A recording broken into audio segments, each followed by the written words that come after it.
강원도 삼척의 바닷가 마을, 파도 소리조차 처량하게 들리는 차가운 새벽이었다. 66세의 박노인은 아내의 영정사진 앞에서 멍하니 앉아 있었다. 평생을 함께하며 거친 손마디를 서로 맞잡아주던 아내가 한 줌의 재가 되어 땅속으로 돌아간 날이었다. 조문객들이 썰물처럼 빠져나간 빈소에는 향타는 냄새와 적막만이 가득했다. 박노인은 가슴 한구석이 뻥 뚫린 것 같은 허망함에 숨을 쉬는 것조차 버거웠다. 자식들 다 키워 시집장가 보내고 이제야 겨우 아내와 손잡고 해변 산책이나 하며 여생을 보내나 싶었는데 신은 야속하게도 그에게서 유일한 안식처였던 아내를 먼저 데려갔다. 텅 빈 거실에 홀로 남겨질 자신의 처지를 생각하니 눈물조차 나오지 않는 깊은 고독이 밀려왔다. 그때였다. 상복을 입은 채 부엌에서 뒷정리를 하던 며느리 지수의 목소리가 나지막하게 들려왔다. 여보, 아버님 저대로 시골에 혼자 두면 안 될 것 같다. 식사도 제대로 못 하실 텐데 우리 집으로 모시는 게 어때? 박노인의 귀가 번쩍 뜨였다. 평소 살갑긴 했어도 서울 생활 바쁘다며 1년에 몇 번 보기도 힘들던 아들이었는데 며느리가 먼저 그런 말을 꺼내다니. 아들 민주는 잠시 침묵하더니 낮은 목소리로 대답했다. 당신 힘들 텐데 괜찮겠어? 지우 돌보는 것도 보통 일이 아닌데. 지수의 목소리는 단호하면서도 따뜻했다. 가족이잖아요. 지우도 할아버지를 좋아하고 아버님도 적적하신 것보다 손주 재롱 보시는 게 건강에 훨씬 좋으실 거예요. 우리 아파트 단지도 잘 돼 있고 방 하나 비어 있으니까 이번 기회에 아예 모시고 올라가자.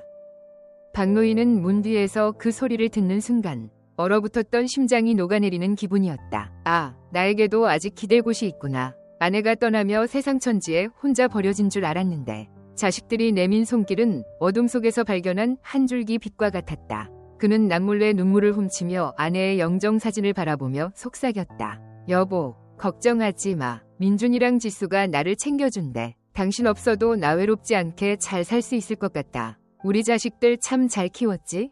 그날 밤 박노인은 수십 년 정든 고향집을 떠날 준비를 하며 묘한 설렘에 잠을 설쳤다. 낡은 가죽 가방에 옷 몇 가지와 아내와 찍은 낡은 사진첩을 챙겨 넣는 그의 손길은 떨리고 있었다. 서울로 올라가던 날 이웃집 팔복 영감이 버스 정류장까지 따라 나와 박노인의 손을 꼭 잡았다. 박 영감, 서울 가면 좋기야 하겠지만 그래도 사람 사는 게 다 똑같네. 가서 애들 눈치 너무 보지 말고 몸 건강히 잘 지내게나. 무슨 일이 있으면 언제든 연락하고. 박노인은 허허 웃으며 손을 흔들었다. 걱정 말게. 우리 며느리가 나 모시겠다고 아주 난리라네. 손주 놈 재롱 보며 호강 좀 하러 가는 건데 무슨 걱정인가. 박노인의 목소리에는 자부심이 묻어났다. 하지만 그는 미처 알지 못했다. 서울의 번쩍이는 빌딩 숲과 화려한 아파트 단지가 자신에게 줄 안식은 그저 신기루와 같았음을. 그리고 그곳에서 기다리고 있는 것은 따뜻한 환대가 아니라 인생에서 가장 쓰디쓴 배신과 상처였다는 사실을 말이다. 서울 강남의 한 고층 아파트 단지에 들어섰을 때 박노인은 입이 떡 벌어졌다. 사방이 번쩍거리는 대리석으로 뒤덮여 있었고 엘리베이터는 눈 깜짝할 사이에 25층까지 그를 데려다 주었다. 지수가 활짝 웃으며 현관문을 열어주었다. 아버님, 오시느라 고생하셨어요. 여기가 아버님 쓰실 방이에요. 햇볕 잘 들고 조용해서 좋으실 거예요.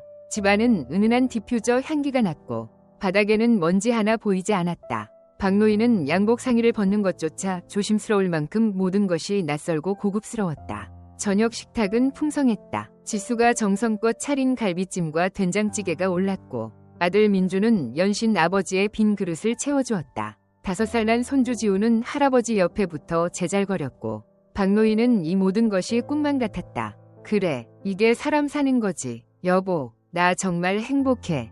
일주일 동안 박노인은 집안의 보배 같은 존재였다. 아침 일찍 일어나 거실을 청소하고 지수가 출근 준비로 바쁠 때 지우의 아침 밥을 먹이고 옷을 입혀 유치원 버스까지 데려다 주었다. 퇴근하고 돌아온 며느리가 아버님 덕분에 제가 너무 편해요. 정말 감사해요. 라고 말할 때마다 박노인은 가슴이 뿌듯해졌다. 그는 자신이 가족의 일원으로서 당당히 제 역할을 하고 있다는 사실에 깊은 만족감을 느꼈다. 낡은 시골집에서 홀로 끼니를 때우며 느꼈던 그 시리도록 차가운 공기는 이제 기억조차 나지 않았다. 하지만 행복은 서서히 그리고 아주 은밀하게 색이 바래기 시작했다. 보름쯤 지났을까 새벽에 화장실에 가려고 잠시 방을 나섰던 박노인은 거실에서 새어나오는 아들과 며느리의 낮은 대화 소리에 발걸음을 멈췄다. 여보, 이번 달 관리비 고지서 봤어? 아버님 오시고 나서 물세며 전기세며 장난 아니게 올랐어. 지우 교육비도 인상 뺐는데 식비까지 2배로 드니까 나 정말 미치겠어. 지수의 목소리는 이전의 상냥함을 잃고 날카로워져 있었다. 민주는 한숨을 쉬며 대답했다. 어쩔 수 없잖아. 그래도 아버님이 지우 봐주시는 게 어디야. 도우미 쓰는 비용 생각하면 이게 낫지. 지수가 다시 쏘아붙였다. 그렇긴 한데 아버님도 눈치가 없으셔. 아침부터 TV 소리는 왜 그렇게 크게 틀어놓으시는지. 그리고 반찬 투정은 안 하시지만 고기 없으면 젓가락이 안 가시잖아. 나 정말 숨이 막혀. 박노인은 문고리를 잡은 채 얼어붙었다. 심장이 덜컥 내려앉는 기분이었다. 자신이 가족을 돕고 있다고 믿었던 그 모든 행동이 사실은 며느리에게 비용과 스트레스로 치부되고 있었다는 사실이 비수처럼 가슴을 찔렀다. 다음 날 아침, 박노인은 거실로 나가는 것이 두려워졌다. TV 리모컨을 잡는 손이 떨렸고 물 한 잔을 마실 때도 수도꼭지 소리가 날까 봐 조심스러웠다. 식탁에 마주 앉은 지수의 얼굴은 여전히 웃고 있었지만 그 뒤에 가려진 피곤함과 짜증을 발견한 박노인은 밥이 목구멍으로 넘어가지 않았다. 그는 애써 웃으며 말했다. 지수야, 내일부턴 내가 밖에서 좀 산책도 하고 올게. 지우 데려다주고 나면 시간도 많고 하니 서울 구경 좀 하련다. 지수는 기다렸다는 듯이 밝게 대답했다. 어머, 그러세요 아버님? 그래요. 집안에만 계시면 답답하시죠. 박노인은 그날부터 낮 시간 대부분을 아파트 단지 내 벤치나 지하철역 근처 공원에서 보냈다. 낡은 점퍼를 걸치고 지나가는 사람들을 구경하며 시간을 때우는 것이 그의 일과가 되었다. 겨울바람이 옷깃을 파고들었지만 차가운 공기보다 더 아픈 것은 자신이 지키려 했던 가족이라는 이름의 환상이 무너져가는 고통이었다. 어느 날은 너무 추워 일찍 집으로 들어왔다가 거실에서 통화 중이던 지수의 목소리를 또 듣게 되었다. 언니, 말도 마. 아버님 모신 지 한 달도 안 됐는데 벌써 한개야. 돈은 돈대로 나가고 신경 쓸 일은 왜 그렇게 많은지. 저번에 아버님이 지워준다고 사오신 과자 말이야. 유통기한 지난 거였더라니까? 애 배탈 날 뻔했어. 정말 노인네들은 왜 그러는지 몰라. 박노인은 손에 든 검은 비닐봉지를 꽉 쥐었다. 그 안에는 손주 지우가 좋아한다고 해서 아끼던 쌈짓돈을 털어 사온 비싼 딸기가 들어있었다. 하지만 그는 그 딸기를 꺼내놓을 용기조차 잃어버렸다. 어둠이 내리는 복도에서 박노인은 생각했다. 내가 정말 이곳에 있어도 되는 것일까? 내가 사랑하는 자식들에게 나는 그저 돈만 먹고 사고나 치는 짐일 뿐인가? 그는 방으로 들어가 아내의 사진을 품에 안았다. 사진 속 아내는 여전히 인자하게 웃고 있었지만 현실의 박노인은 차가운 눈물만 흘릴 뿐이었다. 그리고 그는 결심했다. 가족에게 짐이 되지 않기 위해, 이 지독한 소외감에서 벗어나기 위해 무엇이라도 해야겠다고. 하지만 그 결심이 자신을 어떤 비극적인 길로 인도할지 박노인은 꿈에도 상상하지 못했다. 과연 이 세련된 도시 서울에서 가진 것 없고 나이 든 한 노인이 당당히 설 자리는 남아있는 것일까? 박노인의 서울 생활은 그렇게 서서히 악몽으로 변해가고 있었다. 박노인은 밤새 좁은 방 안에서 천장을 바라보며 뒤척였다. 며느리 지수의 차가운 목소리가 환청처럼 귓가를 맴돌았다. 유통기한이 지난 과자를 사왔다고 타박하던 목소리, 관리비가 많이 나온다며 한숨 짓던 소리, 그리고 무엇보다 자신을 노인네라고 지칭하며 짐스럽게 여기던 그 뉘앙스가 가슴에 대못처럼 박혀 빠지지 않았다. 시골에서는 동네 사람들에게 자식 자랑하는 낙으로 살았고 아들이 서울에서 번듯한 아파트에 산다는 것이 박노인 인생의 유일한 훈장이었는데 막상 그 훈장 뒤편에 숨겨진 민낯을 마주하고 나니 정신이 아득해졌다. 그는 결심했다. 더 이상 공짜 밥을 먹으며 눈치 보는 퇴물로 남지 않겠다고. 자식들에게 내 당당함을 증명하고 이 집안의 보탬이 되는 존재가 되어야만 이 지옥 같은 소외감에서 벗어날 수 있을 것 같았다. 다음 날 아침, 평소보다 일찍 일어난 박노인은 거실 구석구석을 닦고 지우의 장난감을 정리했다. 주방으로 들어가 아침 식사를 준비하려는 지수에게 조심스럽게 다가갔다. 지수는 밤새 잠을 못 잤는지 퀭한 눈으로 커피를 내리고 있었다. 지수야, 어제 내가 좀 생각을 해봤는데 말이다. 박노인의 말에 지수가 무표정하게 고개를 돌렸다. 네, 아버님, 말씀하세요. 박노인은 마른 침을 삼키며 말을 이었다. 내가 시골에서 올라올 때 챙겨온 쌈짓돈이랑 매달 나오는 노령연금이 좀 있잖니. 그거 이번 달부터 네가 관리해라. 내가 여기 있으면서 물도 쓰고 밥도 먹는데 조금이라도 보태야 내 마음이 편할 것 같아서 그런다. 지수의 눈등이 미세하게 떨렸다. 그녀는 잠시 망설이는 듯하더니 이내 희미한 미소를 지었다. 아버님, 안 그러셔도 되는데. 그래도 아버님 마음이 정 그러시다면 제가 감사히 받을게요. 사실 요즘 대출이자도 오르고 지우 학원비 때문에 좀 빠듯하긴 했거든요. 그날 오후 박노인은 은행에 가서 평생 흙먼지 마셔가며 모은 돈의 일부와 연금 통장을 정리해 지수에게 건넸다. 돈을 건네는 순간 박노인은 묘한 해방감을 느꼈다. 이제는 밥 한 숟갈을 떠먹어도 미안하지 않을 것 같았다. 실제로 지수의 태도도 조금은 부드러워진 듯 보였다. 저녁 식탁에는 박노인이 좋아하는 생선구이가 올라왔고 지수는 아버님, 이거 비싼 굴비니까 많이 드세요 라며 생선살을 발라주기도 했다. 박노인은 그것이 진심 어린 효도라고 믿고 싶었다. 아니, 그렇게 믿어야만 이 집에서의 삶을 버텨낼 수 있었다. 아내의 사진 앞에서 그는 속으로 중얼거렸다. 여보, 봐봐. 내가 돈을 좀 보태니까 집안 공기가 달라졌어. 역시 사람은 자기 앞가림을 해야 대접을 받는 법인가 봐. 그러나 그 평화는 채 일주일을 가지 못했다. 돈은 한번 들어가면 당연한 것이 되었고 지수의 요구는 은밀하고도 집요하게 변해갔다. 어느 날 저녁 아들 민준이 늦게 퇴근해 거실 소파에 쓰러지듯 앉았다. 지수가 다가가 옆에 앉으며 박노인이 들으라는 듯 큰 소리로 푸념을 시작했다. 여보, 지우 영어 유치원 레벨 테스트 통과했대. 근데 입학금이 장난 아니야. 교재비에 셔틀버스비까지 하면 이번 달에만 몇백이 깨지게 생겼어. 아버님 연금 보탠 걸로도 턱도 없네. 민주는 피곤한 기색으로 눈을 감았다. 어쩌겠어. 애 교육인데 어떻게든 마련해봐야지. 지수는 힐끗 박노인의 방 쪽을 쳐다보며 말을 이었다. 우리 아파트 앞동 사는 은수 엄마네는 시아버님이 애들 학원비를 다 대주신다더라. 건물 월세 나오는 걸로 손주 뒷바라지 해주시니까 얼마나 부러운지 몰라. 우리는 그런 복도 없지. 방 안에서 그 소리를 듣던 박노인은 심장이 오그라드는 기분이었다. 더 내놓으라는 소리구나. 그는 가진 것이라곤 고향의 낡은 집 한 채와 얼마 안 되는 예금이 전부였다. 이미 지수에게 줄 수 있는 현금은 거의 다 준 상태였다. 박노인은 자괴감에 빠졌다. 손주의 앞길을 열어주고 싶은 마음은 굴뚝 같았지만 자신의 무능함이 자식들에게 죄가 되는 것 같아 괴로웠다. 다음 날부터 집안의 분위기는 다시 냉랭해졌다. 지수는 박노인이 지우와 놀아줄 때마다 사사건건 간섭했다. 아버님, 지우한테 그런 사투리 섞인 말 가르치지 마세요. 애 교육에 안 좋아요. 아버님, 지우 간식은 제가 정해준 것만 먹이세요. 아무거나 주시면 애 입맛 버려요. 지수의 지적은 갈수록 노골적이었고 박노인은 집안에서 발붙일 곳이 점점 좁아지는 것을 느꼈다. 박노인은 집안에서 숨을 쉬는 것조차 조심스러워졌다. 주방에 물을 마시러 갔다가 지수와 마주치기라도 하면 그녀는 말없이 등을 돌리거나 거칠게 설거지를 하며 무언의 압박을 가했다. 박노인은 다시 밖으로 나돌기 시작했다. 추운 겨울바람이 부는 아파트 단지 상가복도에 앉아 시간을 때웠다. 그러던 어느 날 단지 내 카페 창가에 앉아 화려하게 차려입은 엄마들과 웃으며 수다를 떨고 있는 지수를 발견했다. 그녀의 앞에는 비싼 조각 케이크와 커피가 놓여 있었다. 집에서는 돈이 없다며 한숨을 쉬던 며느리의 밝은 모습에 박노인은 배신감을 느꼈다. 집에서는 나 때문에 죽겠다고 하더니 밖에서는 저렇게 잘 지내고 있었구나.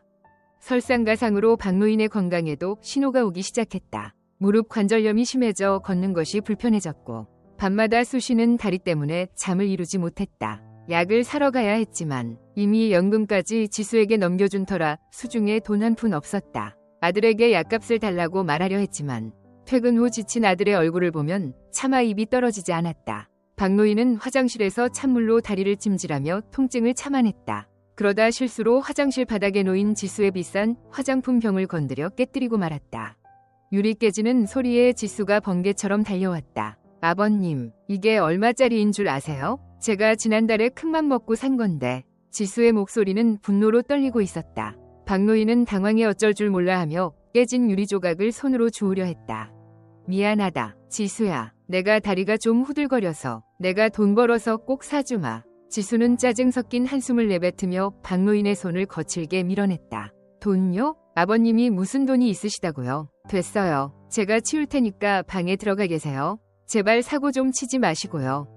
박노인은 비참했다. 자신의 손등에 맺힌 핏방울보다 지수의 차가운 눈빛이 더 아팠다. 방으로 돌아와 이불을 뒤집어 쓰고 소리 없이 울었다. 고향 삼척의 바다 냄새가 사무치게 그리웠다. 하지만 이제 돌아갈 곳도 없었다. 집은 비어있고 마을 사람들에게는 서울 아들네 집으로 호강하러 간다고 큰 소리를 쳐놓았으니 체면 때문에라도 내려갈 수 없었다. 그는 자신이 막다른 골목에 다다랐음을 깨달았다. 자식들은 이제 대놓고 그를 귀찮은 존재, 돈 안 되는 늙은이로 취급하고 있었다. 그날 밤 지수와 민준의 방에서 낮은 다툼 소리가 새어나왔다.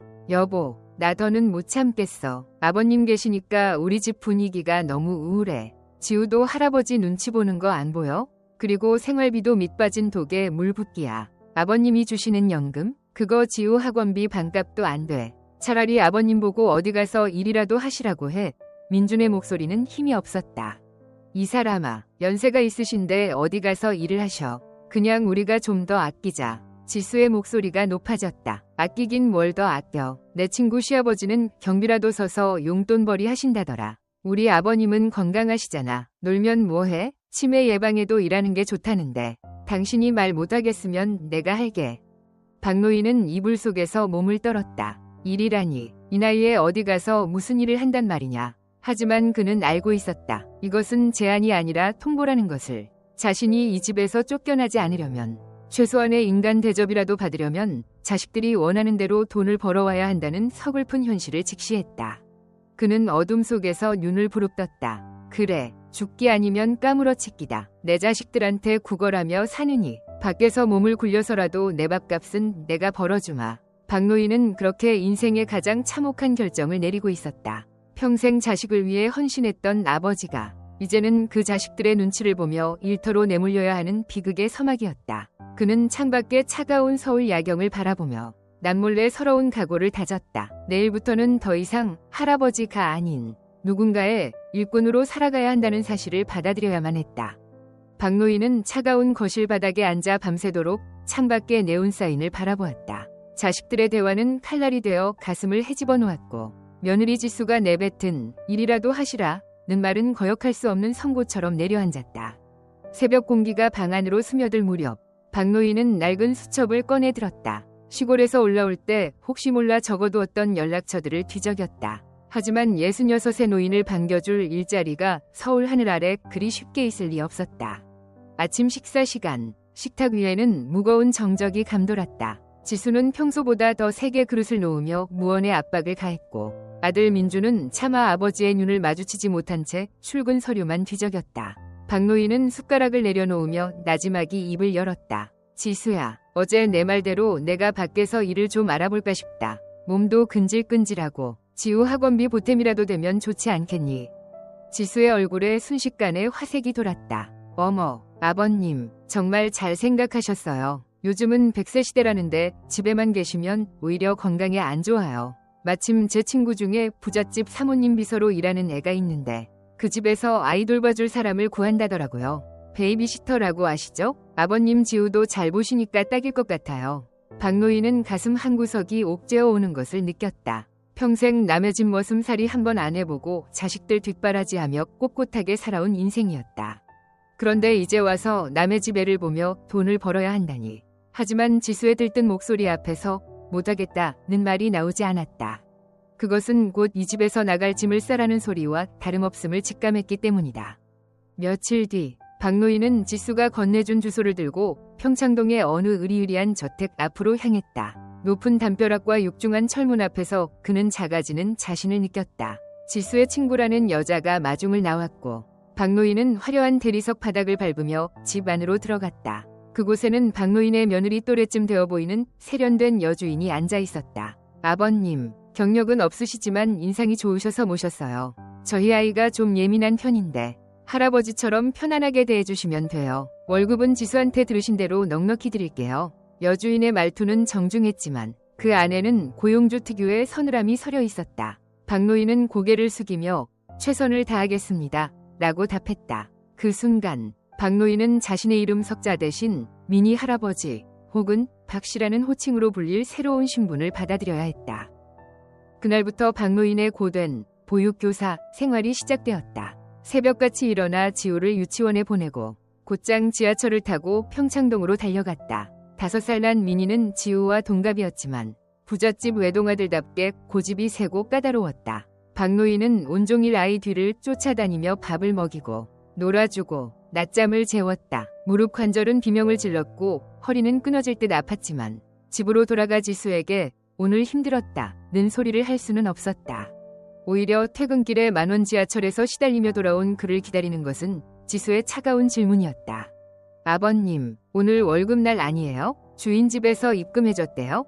첫 달 월급이 들어오던 날, 박노인은 통장에 찍힌 숫자를 보며 눈시울이 붉어졌다. 평생 농사지어본 돈보다 훨씬 큰 금액이었지만 그 돈은 자신의 땀방울이 아니라 자존심을 팔아 얻은 대가처럼 느껴졌다. 그는 지수에게 월급의 대부분을 건넸다. 지수는 돈을 받자마자 밝게 웃으며 아버님, 역시 최고예요. 지우 발레 학원비 밀린 거 오늘 다 냈어요. 라고 좋아했다. 아들 민준도 오랜만에 박노인의 어깨를 두드리며 아버지, 고생 많으셨어요. 덕분에 집안 숨통이 좀 트이네요. 라고 말했다. 박노인은 그 칭찬이 달콤하면서도 서글펐다. 자신이 돈을 벌어올 때만 가족의 대접을 받는다는 사실이 뼈저리게 다가왔기 때문이다. 평창동 주인집에서의 생활은 결코 녹록지 않았다. 여주인은 겉으론 웃었지만 박노인이 아이 식기를 씻을 때나 옷을 입힐 때 옆에서 눈을 부라리며 감시했다. 아버님, 소독은 제대로 하셨나요? 미니가 아토피가 있어서 조심해야 해요. 아버님, 아이 앞에서 사투리 쓰지 마세요. 발음 나빠져요. 박노인은 그곳에서도 말 못하는 죄인처럼 지내야 했다. 어느 날은 미니가 장난을 치다 넘어져 무릎이 살짝 긁혔는데 여주인은 노발대발하며 박노인을 몰아세웠다. 아버님, 애를 어떻게 보신 거예요? 비싼 돈 들이고 모신 건데 이렇게 무책임하시면 곤란하죠. 박노인은 그 자리에서 몇 번이고 고개를 숙여 사과했다. 자존심은 이미 평창동 저택 바닥에 짓밟혀 가루가 된 지 오래였다. 지옥 같은 일상이 반복되던 어느 날, 박노인은 퇴근 후 녹초가 되어 돌아온 거실에서 지수가 누군가와 통화하는 소리를 들었다. 언니, 진짜 대박이야. 우리 아버님 평창동에서 일 잘하신대. 월급도 꽤 세더라고. 그 돈으로 우리 지우 영어 과외도 붙였어. 처음엔 걱정했는데 역시 사람은 좀 굴려야 죗값을 한다니까. 박노인은 현관문 앞에 선 채 얼어붙었다. 굴려야 죗값을 한다는 말. 그것이 며느리가 자신을 바라보는 진심이었던가. 박노인은 소리 없이 방으로 들어가 문을 걸어 잠갔다. 어둠 속에서 거친 손마디를 만져보았다. 흥리를 할 때보다 더 거칠어지고 갈라진 손등 위로 뜨거운 눈물이 떨어졌다.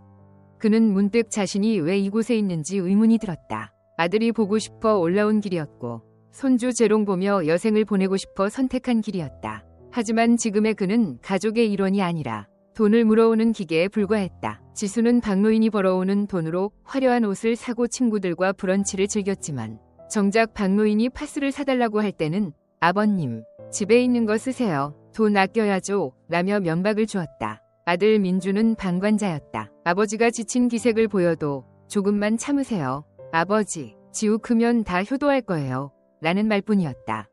박노인은 평창동에서 미니를 돌보며 가끔 지우를 생각했다. 미니에게는 최고의 유기농 간식을 먹이고 정성을 다해 씻겨주면서도 정작 자신의 손주 지우는 퇴근 후에 얼굴 한번 제대로 보기가 힘들었다. 지수는 아버님 피곤하시니까 지우랑 놀지 말고 쉬세요 라고 말했지만 사실은 박노인의 낡은 옷에서 나는 땀 냄새가 아이에게 벨값과 거리를 두게 하는 것이었다.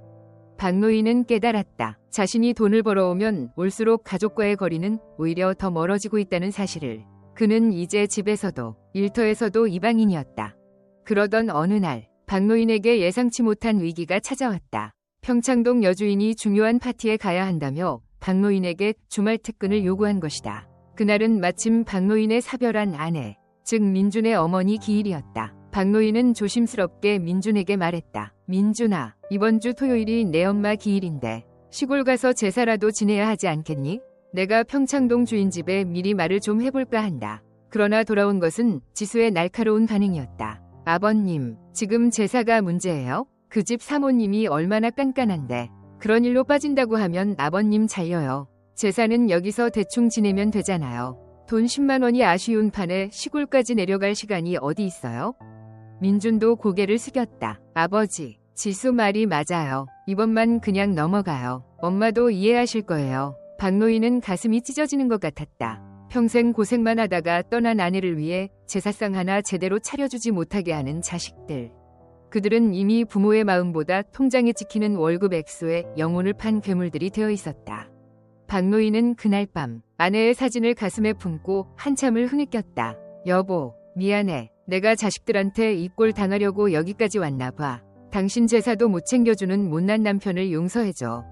결국 토요일, 박노인은 평창동으로 출근했다. 민희를 유모차에 태우고 정원을 돌며 그는 하늘을 보았다. 아내가 좋아하던 푸른 가을 하늘이었지만 박노인의 눈에는 잿빛으로만 보였다. 한참을 멍하니 앉아있는데 민희가 박노인의 소매를 끌어당겼다. 할아버지, 왜 울어? 나랑 놀자. 박노인은 아이의 천진난만한 목소리에 간신히 정신을 차렸다. 그래, 어쩌면 이 아이가 내 친손주 지우보다 나를 더 필요로 할지도 모르겠구나. 박노인은 억지로 미소를 지으며 민희의 손을 잡았다.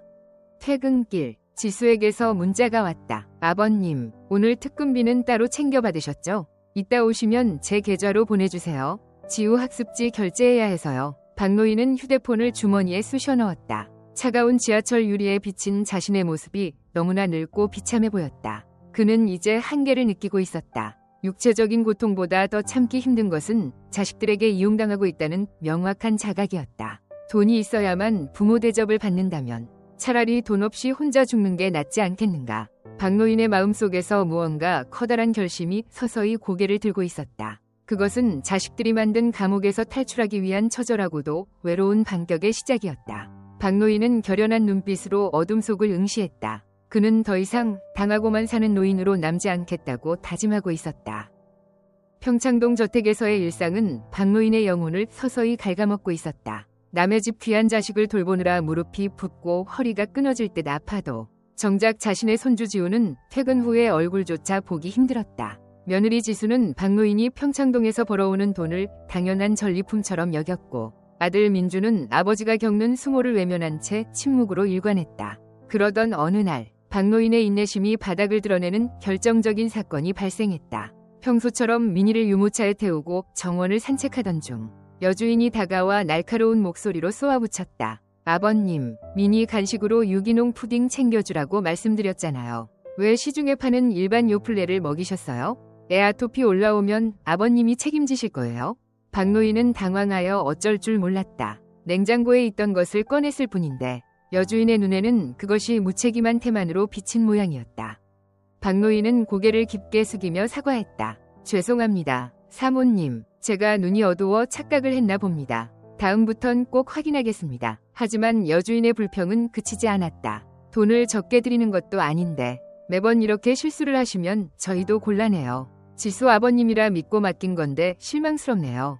지수 아버님이라는 호칭이 박노인의 가슴에 비수처럼 꽂혔다. 그는 이곳에서 한 인간 박노인이 아니라 며느리의 인맥으로 들어온 값싼 노동력에 불과했다. 자존심이 상했지만 당장 이번 달 지우의 영어 학원비를 걱정할 며느리의 얼굴이 떠올라 그는 입술을 깨물며 참아냈다.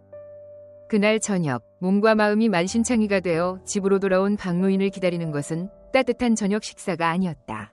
지수는 식탁에 앉아 가계부를 뒤적이더니 현관문을 들어서는 박노인에게 다짜고짜 물었다. 아버님, 평창동 사모님한테 연락 왔어요. 오늘 또 실수하셨다면서요? 제가 그 자리 부탁하느라 얼마나 애썼는지 아시잖아요. 아버님이 자꾸 이러시면 제 입장이 뭐가 돼요?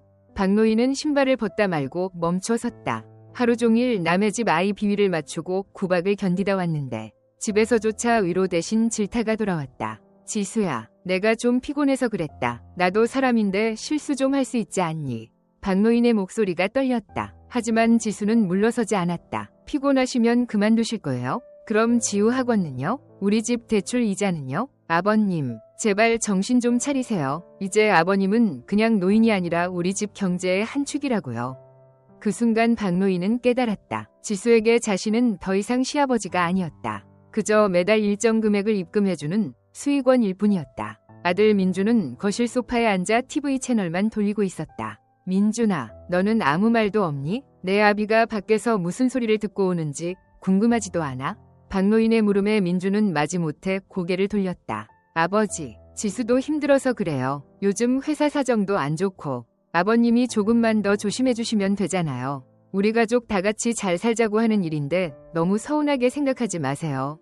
가족 다 같이 잘 산다는 말. 그 말 속에 박노인의 희생은 당연한 상수로 취급되고 있었다. 박노인은 소리 없이 방으로 들어와 문을 걸어 잠갔다. 어둠 속에서 거친 손마디를 매만졌다. 농사지을 때보다 더 거칠어지고 갈라진 손등이 애처로웠다. 그는 문득 자신이 쥐고 있던 마지막 보루를 떠올렸다. 시골 집을 정리하고 남은 돈 중 일부를 지수 몰래 비상금으로 숨겨둔 통장이 있었다. 지수는 그것이 전부인 줄 알았겠지만 박노인은 혹시 모를 사태를 대비해 따로 떼어놓은 돈이 있었다. 그는 어둠 속에서 그 통장을 꺼내 들었다. 이 돈이면 고향으로 돌아가 혼자 살 수 있을까? 아니면 죽을 때까지 약값이나 할 수 있을까? 만감이 교차했다. 다음 날 평창동 저택에서 민희를 돌보던 중 박노인은 뜻밖의 광경을 목격했다. 여주인이 외출한 사이 주방에서 일하는 아주머니들이 나누는 대화를 듣게 된 것이다. 어머, 지수 아버님 말이야. 지수라는 그 여자가 사모님한테 아버님 소개할 때 뭐라고 한 줄 알아? 시골에서 혼자 사시기 적적해 하셔서 소일거리 찾는다고. 용돈 안 드려도 되니까 그냥 자리만 좀 지켜주게 해달라고 빌었대. 그런데 사모님이 마음 쓰여서 월급 챙겨주시는 거라잖아. 박노인은 귀를 의심했다. 지수는 박노인에게 지수 친구의 부탁이라며 마치 대단한 일자리를 선심 쓰듯 제공한 것처럼 말했었다. 하지만 실상은 시아버지를 남의 집 일꾼으로 끼워 팔기 위해 고개를 숙였던 것이다. 그것도 용돈 안 줘도 된다는 굴욕적인 조건까지 내걸면서 말이다. 박노인의 머릿속이 하얘졌다. 며느리는 자신을 위하는 척하며 뒤로는 가장 비참한 방식으로 그를 이용하고 있었다. 배신감이 파도처럼 밀려왔다. 퇴근길, 박노인은 평소와 달리 곧장 집으로 가지 않았다. 아파트 단지 상가에 있는 작은 술집에 들어가 소주 한 병을 시켰다. 평생 술을 즐기지 않던 그였지만 오늘은 도저히 맨정신으로 견딜 수 없었다. 술잔을 기울이며 그는 자신의 인생을 되돌아보았다. 자식을 위해 헌신하면 노후가 보장될 줄 알았다. 효도는 당연한 천륜이라 믿었다. 하지만 서울의 차가운 아파트 단지에서 마주한 현실은 돈 없는 부모는 짐이라는 냉혹한 진실뿐이었다. 취기가 오르자 박노인은 결연한 눈빛으로 변했다. 그는 주머니에서 휴대폰을 꺼내 아들 민준에게 전화를 걸었다. 민준아, 나다. 오늘 밤에 할 말이 있으니 지수랑 같이 거실에서 기다려라. 목소리에 힘이 실려 있었다. 집에 도착한 박노인은 신발을 험하게 벗어 던지고 거실로 들어섰다. 민준과 지수는 의아한 표정으로 그를 바라보았다. 아버님, 술 드셨어요? 이 시간에 웬일이세요? 지수가 코를 찌푸리며 물었다. 박노인은 소파에 깊숙이 몸을 묻고 두 사람을 노려보았다. 너희들, 내가 평창동에서 무슨 소리를 들었는지 아느냐? 지수야, 네가 나를 그 집에 집어넣을 때 용돈 안 줘도 된다며 빌었다는 게 사실이냐? 지수의 얼굴이 순식간에 창백해졌다. 그건 아버님 취직시켜드리려고 어쩔 수 없이. 사모님이 워낙 까다로우시니까 처음에 그렇게 말한 것뿐이에요. 박노인은 헛웃음을 터뜨렸다. 취직? 아니, 너는 나를 노예로 판 것이지. 내 자존심을 헐값에 넘기고 그 돈으로 너희들 사치를 부린 거야. 내 말이 틀리냐? 민준이 당황하며 끼어들었다. 아버지, 진정하세요. 지수도 다 우리 잘 되자고 한 일이에요. 그 집에서 받는 월급으로 우리 형편이 얼마나 좋아졌는데요. 박노인은 소리를 질렀다. 너희 형편이 좋아지는 동안 이 아비의 속은 문드러졌다. 내가 이 나이에 남의 집 구박이나 받으려고 서울에 온 줄 아느냐? 너희는 부모를 모시는 게 아니라 사욕하고 있었던 거야.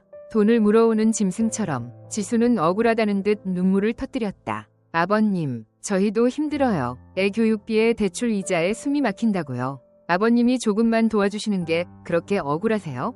저희가 아버님 밥 안 드려요. 잠자리를 안 드려요? 남들은 부모님이 집도 사주고 차도 사준다는데 저희는 아버님 모시고 사는 것만으로도 충분히 도리 다 하고 있는 거예요.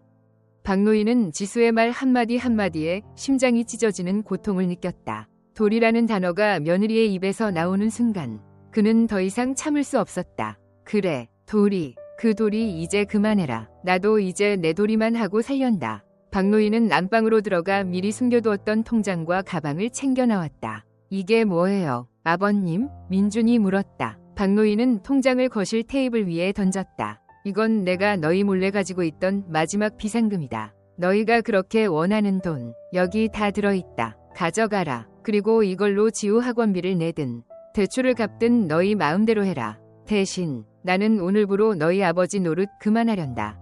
지수와 민주는 통장 잔고를 확인하고 눈이 휘둥그레졌다. 생각보다 큰 금액이었기 때문이다. 아버님, 이런 돈이 어디서 났어요? 아니, 이렇게 큰 돈이 있으면서 왜 진작 안 주시고. 지수의 첫마디는 걱정이 아니라 돈의 출처와 원망이었다. 박노인은 쓰라린 미소를 지었다. 끝까지 돈이구나. 그래, 그게 너희의 본심이지. 박노인은 가방을 고쳐 메고 현관으로 향했다. 아버지, 이 밤중에 어디 가시게요? 민준이 뒤늦게 따라 나왔지만 박노인은 단호하게 손을 내저었다. 따라오지 마라. 너희가 나를 사람으로 보지 않는데 내가 여기 있을 이유가 없다. 나는 이제 내가 살 곳을 찾아 떠난다. 이 돈이 너희에게 주는 마지막 유산이니 부디 평생 그 돈이랑 행복하게 살아라.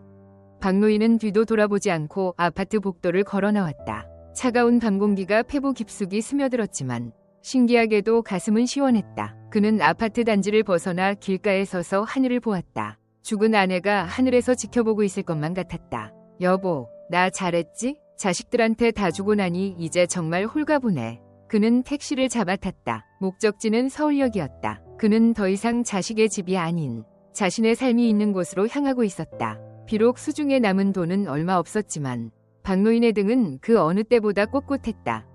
새벽녘 서울역 대합실에 앉아 박노인은 결심했다. 이제는 남을 위한 삶이 아닌 나를 위한 삶을 살겠노라고. 그리고 그는 가방 속 깊숙이 넣어두었던 낡은 신문지 한 장을 꺼냈다. 거기에는 작은 구인 광고가 실려 있었다. 시골 요양원에서 노인들을 돌볼 사람을 구한다는 내용이었다. 노인이 노인을 돌본다. 그래, 차라리 그게 낫겠어. 서로 아픔을 아는 사람들끼리 의지하며 사는 게 진짜 가족보다 낫지. 박노인은 기차표를 끊었다. 기차가 출발하며 서울의 화려한 풍경이 뒤로 밀려날 때 박노인은 비로소 잠이 들었다. 꿈속에서 그는 아내와 함께 삼척의 푸른 바다 위를 걷고 있었다. 자식이라는 족쇄에서 벗어나 진정한 자유를 찾아가는 노인의 뒷모습은 슬프지만 아름다웠다. 이것은 끝이 아니라 새로운 시작이었다. 인생의 마지막 막이 오르는 순간 박노인은 비로소 자기 인생의 주인공이 되어 있었다.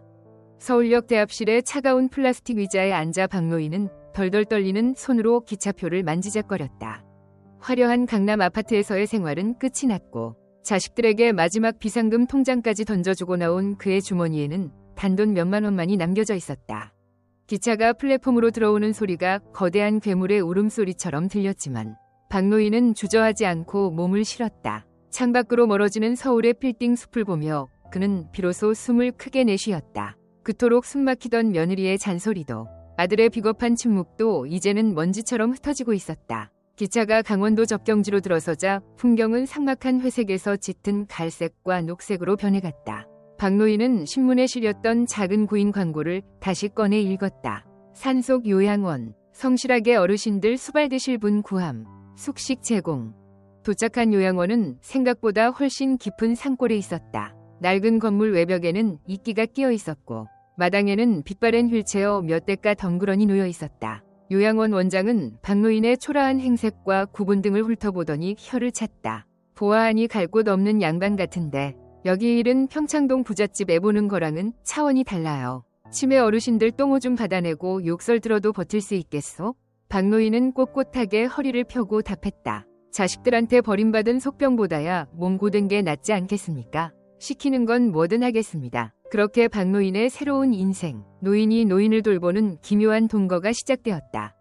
처음 며칠간은 지옥 같았다. 새벽 4시에 일어나 환자들의 기저귀를 갈고 욕창이 생기지 않게 몸을 뒤집어주고 거칠게 저항하는 노인들에게 억지로 죽을 먹여야 했다. 어떤 노인은 박노인의 팔을 꼬집으며 내 돈 내놔라, 이 도둑놈아 라고 소리를 질렀고 어떤 노인은 종일 창밖만 보며 죽은 자식의 이름을 불렀다. 그 아수라장 속에서 박노인은 기묘한 동질감을 느꼈다. 저들도 한때는 누군가의 귀한 아버지였고 어머니였겠지. 서울 아파트에 사는 내 아들놈도 언젠가는 저렇게 늙어갈 텐데. 그는 평창동에서 민희를 돌볼 때보다 훨씬 더 정성을 다했다. 적어도 여기 노인들은 가식적인 웃음으로 자신을 이용하려 들지는 않았기 때문이었다. 그러던 어느 날 요양원에 예상치 못한 손님이 찾아왔다. 박노인이 휠체어를 밀며 산책로를 돌고 있을 때 요양원 입구에 낯익은 자동차 한 대가 섰다. 차에서 내린 사람은 다름 아닌 아들 민준이었다. 한 달 만에 본 아들의 얼굴은 초췌해 보였다. 민준은 아버지를 발견하자마자 달려와 무릎을 꿇었다. 아버지, 제발 돌아가요. 제가 잘못했어요. 지수도 매일 울면서 후회하고 있어요. 박노인은 무표정한 얼굴로 아들을 내려다보았다. 지수가 운다고? 내 월급이 끊겨서 우는 거냐? 아니면 지우 학원비를 못 내서 우는 거냐? 민준은 고개를 숙인 채 말을 잇지 못했다. 사실이었다. 박노인이 떠난 후 그가 던져준 비상금은 순식간에 빚을 갚는 데 쓰였고 매달 들어오던 고액의 보조금이 사라지자 지수와 민준의 생활은 급격히 무너졌다. 지수는 다시 직장을 구하려 했지만 경력 단절로 쉽지 않았고 지우는 할아버지를 찾으며 밤마다 울었다. 아버지, 아버님이 주신 그 돈. 지수가 주식에 손을 댔다가 반토막이 났어요. 집 대출 이자도 밀리고 정말 죽고 싶은 심정입니다. 아버지가 계셔야 우리 집이 돌아가요. 제발 한 번만 용서해 주시고 같이 가요. 민준의 고백에 박노인은 헛웃음이 터져나왔다. 마지막 유산으로 준 돈마저 하룻밤에 꿈처럼 날려버린 자식들. 그들은 여전히 아버지를 사랑하는 것이 아니라 필요로 하고 있었다. 박노인은 아들의 어깨를 잡고 조용히 일으켜 세웠다. 민준아, 나는 이제 내 아버지가 아니다. 여기서 저 불쌍한 노인네들의 손발이 되어주는 박씨일 뿐이야. 네가 나를 데려가려는 건 효도가 아니라 부서진 기계를 수리해서 다시 쓰려는 욕심이지 않니? 민준은 울먹이며 매달렸지만 박노인의 눈빛은 단호했다. 돌아가라. 그리고 지수한테 전해라. 내 마지막 돈까지 날려버린 건 하늘의 뜻이라고. 이제라도 너희 힘으로 살아가는 법을 배워라. 그게 내가 너희에게 줄 수 있는 진짜 마지막 유산이다. 민준이 떠난 뒤 박노인은 한참 동안 산등성이를 바라보았다. 가슴 한쪽이 아려왔지만 예전처럼 무너지지는 않았다. 그는 이제 자신이 어디에 서 있어야 하는지 정확히 알고 있었다. 요양원 생활이 석 달째 접어들 무렵 박노인은 이곳에서 가장 고약하기로 소문난 최노인과 친구가 되었다. 최노인은 대기업 임원 출신으로 자식들을 모두 미국으로 유학 보냈지만 치매에 걸리자마자 이곳으로 유폐된 처지였다. 최노인은 맑은 정신이 돌아올 때마다 박노인에게 비밀스럽게 속삭였다. 박씨, 자식 농사 잘 지었다고 자랑하지 마. 자식은 내가 잘 나갈 때만 내 자식이지. 내가 꺾이면 남보다 못한 괴물이 되는 거야. 내 말 명심하게. 박노인은 그 말을 들으며 빙그레 웃었다. 어르신, 저는 이미 그 괴물을 만나고 왔습니다. 그래서 이제는 괴물을 키우지 않기로 했습니다. 어느 날 밤, 박노인은 요양원 휴게실에서 TV를 보다가 깜짝 놀랐다. 뉴스에서 자신이 일했던 평창동 저택의 여주인이 사기 혐의로 구속되었다는 소식이 나오고 있었다. 알고 보니 그녀는 화려한 겉모습과 달리 엄청난 빚더미에 올라앉아 있었고 박노인 같은 노인들을 헐값에 고용해 보조금을 가로채는 수법을 써왔던 것이다. 지수가 대단한 자리라고 소개했던 일자리는 사실 범죄의 소굴이었고 박노인은 자신도 모르는 사이에 그들의 범죄에 이용당할 뻔했다는 사실에 등등골이 오싹했다. 지수가 그 사실을 알고도 자신을 보냈을지 아니면 그녀도 속은 것인지 알 수 없었지만 중요하지 않았다. 결과적으로 자식들은 아버지를 사지로 몰아넣었던 셈이니까. 박노인은 조용히 안경을 닦았다. 그리고 가방 깊숙이 넣어두었던 아내의 사진을 꺼냈다. 여보, 당신이 나를 살렸나 봐. 그때 그 집에서 나오지 않았으면 나도 저 뉴스에 나올 뻔했어. 사진 속 아내는 여전히 환하게 웃고 있었다. 박노인은 비로소 깨달았다. 인생의 가장 어두운 터널을 지날 때 자신을 구원한 것은 자식도 돈도 아닌 바로 자기 자신의 위지였다는 것을. 그는 이제 더 이상 누군가의 그림자로 살지 않기로 했다. 그로부터 며칠 뒤 요양원에 작은 소동이 일었다. 박노인이 요양원 앞마당에 버려진 텃밭을 일구기 시작한 것이다. 허리가 아프고 다리가 저렸지만 흙을 만지는 순간만큼은 고향 삼척의 평온함이 느껴졌다. 상추를 심고 고추 모종을 올리는 박노인의 손길은 정성스러웠다. 요양원 노인들도 하나둘 나와 박노인의 곁을 지켰다. 휠체어에 앉아 흙냄새를 맡는 것만으로도 그들의 얼굴에는 생기가 돌았다. 박노인은 그들에게 자신이 키운 채소로 정성껏 쌈을 싸서 입에 넣어주었다. 자, 어르신, 이게 진짜 사람 사는 맛입니다. 자식놈들 기다리지 말고 이 상추 한 쌈에 행복해합시다. 그 광경을 지켜보던 원장은 박노인에게 다가와 제안했다. 박씨, 당신 보통 사람이 아니구먼. 혹시 우리 요양원 관리인 겸 생활지도사로 정식 취업해볼 생각 없소? 월급은 많이 못 줘도 당신 방 하나는 제대로 내어줄게. 박노인은 웃으며 고개를 끄덕였다. 드디어 그는 누군가의 아버지나 일꾼이 아닌 당당한 사회인으로서의 자리를 얻게 된 것이다. 비록 화려한 서울의 아파트는 아니었지만 산새 소리가 들리는 이 작은 방이 그에게는 세상에서 가장 아늑한 궁전이었다. 어느덧 계절은 바뀌어 산에는 붉은 단풍이 들기 시작했다. 박노인은 마당 벤치에 앉아 지우에게 편지를 썼다. 지우야, 할아버지는 산속 공기 좋은 곳에서 아주 잘 지내고 있단다. 할아버지가 심은 고추가 빨갛게 익렸어. 나중에 네가 어른이 되면 누군가에게 기대려 하지 말고 스스로 밭을 일구는 사람이 되거라. 할아버지는 이제야 진짜 사는 법을 배웠단다. 편지를 접어 봉투에 넣으며 박노인은 미소 지었다. 이 편지를 지수와 민준이 읽고 무슨 생각을 할지는 알 수 없었지만 더 이상 그들의 반응에 가슴 졸이지 않았다. 그날 저녁, 박노인은 최 노인과 함께 마당에서 저녁 노을을 보았다. 박씨, 자네는 참 신기해. 여기 온 노인들 중에 자네처럼 눈빛이 맑은 사람은 처음이야. 최 노인의 칭찬에 박노인이 답했다. 어르신, 저는 이제야 짐을 다 내려놓았거든요. 자식이라는 짐, 돈이라는 욕심, 그리고 나 자신에 대한 미련까지 다 버리고 나니 세상이 이렇게 예뻐 보일 수가 없습니다. 두 노인의 웃음소리가 깊어가는 가을 산속에 잔잔하게 울려 퍼졌다. 박노인은 밤마다 잠자리에 들기 전 예전의 자신을 돌아보았다. 7년 전 은퇴하고 자식들의 뒷바라지에 모든 것을 걸었던 그 어리석었던 시간들. 하지만 그 고통의 시간들이 없었다면 지금의 평온함도 없었을 것이다. 그는 비로소 은퇴 후의 진정한 삶이 무엇인지 깨닫고 있었다. 그것은 누군가의 효도를 기다리는 것이 아니라 스스로 자신의 가치를 증명하며 끝까지 현역으로 살아가는 것이었다. 박노인의 등불은 요양원의 밤을 환하게 밝히고 있었다. 그의 인생 이막은 이제 막 가장 찬란한 빛을 내뿜으며 전개되고 있었다. 아무도 그를 행방불명된 노인이라 부르지 않았다. 그는 그곳에서 가장 필요한 사람, 가장 살아있는 존재로 우뚝 서 있었다. 산골 요양원의 겨울은 일찍 찾아왔다. 나뭇가지마다 하얀 눈꽃이 피어오르고 대지는 차가운 침묵에 잠겼지만 박노인이 일구는 요양원의 분위기는 그 어느 때보다 온기가 감돌았다. 이제 그는 단순한 일꾼이 아니었다. 어르신들의 끼니를 챙기고 고장난 문고리를 고치며 밤마다 외로움에 뒤척이는 이들의 손을 잡아주는 요양원의 기둥이 되어 있었다. 최 노인을 비롯한 많은 이들이 박노인을 보며 삶의 위지를 되찾았고 원장은 그에게 정식 운영실장이라는 직함까지 내어주었다. 아들에게 마지막 비상금까지 건네주고 빈털터리로 서울을 떠나왔을 때만 해도 인생의 막다른 골목이라 생각했건만 역설적으로 모든 것을 버린 그곳에서 박노인은 생애 가장 찬란한 자기 자신을 발견하고 있었다. 그러던 어느 눈 내리는 오후, 요양원 앞마당에 낯익은 자동차 한 대가 멈춰 섰다. 차에서 내린 사람은 민준과 지수, 그리고 어린 손주 지우였다. 한 달 전 아들이 혼자 찾아왔을 때와는 달리 이번에는 온 가족이 박노인을 찾아온 것이었다. 지수의 품에는 정성스럽게 싼 보따리가 들려 있었고 민준의 어깨는 예전보다 훨씬 무거워 보였다. 박노인은 마당에 눈을 쓸다 말고 멈춰 서서 그들을 바라보았다. 지우가 달려와 박노인의 다리를 껴안으며 울음을 터뜨렸다. 할아버지, 보고 싶었어. 왜 집에 안 와? 내가 잘못했어. 할아버지. 아이의 맑은 눈망울에 맺힌 눈물을 보자 박노인의 단단했던 마음도 순간 흔들렸다. 요양원 작은 휴게실에 마주 앉은 네 사람 사이에는 무거운 정적이 흘렀다. 지수가 먼저 입을 열었다. 그녀의 목소리는 예전의 날카로움은 간데없고 깊은 후회와 떨림만이 가득했다. 아버님, 저희가 정말 잘못했습니다. 아버님이 떠나시고 나서야 저희가 얼마나 큰 죄를 지었는지 깨달았어요.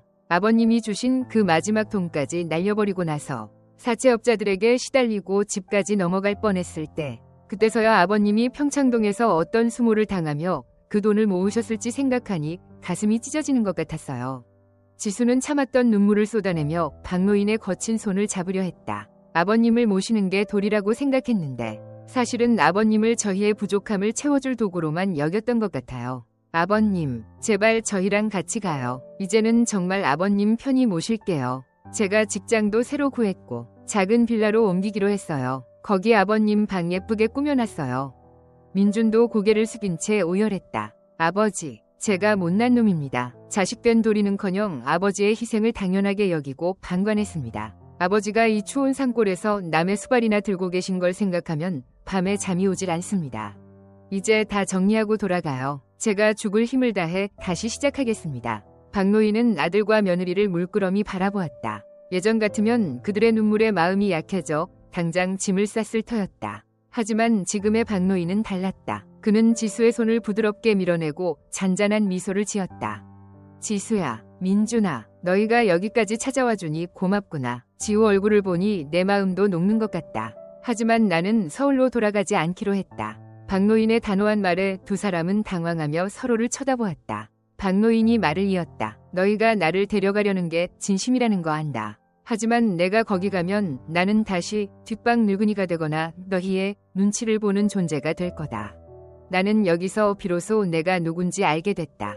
남의 지배를 보며 돈을 벌 때보다 여기서 이름 모를 노인들의 기저귀를 갈아주며 얻는 평안이 훨씬 크단다. 여기서는 내가 꼭 필요한 사람이고 내 손으로 내 밥값을 벌며 당당하게 살고 있거든.